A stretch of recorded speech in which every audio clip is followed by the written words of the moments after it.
Значи Възраждане съществува от 10 години на политическата сцена. В Народното събрание сме изключително млад политически субект, за разлика от тях, защото те си сменят имената, но са повече от 20 години в политиката.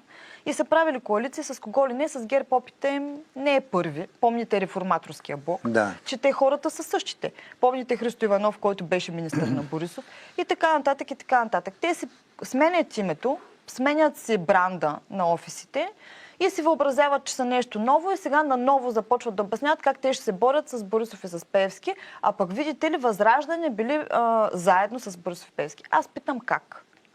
Първо, не тяхната партия е претърпяла дела за закриване, каквито имаше срещу Възраждане. Нас се опитаха да ни заличат и то не веднъж.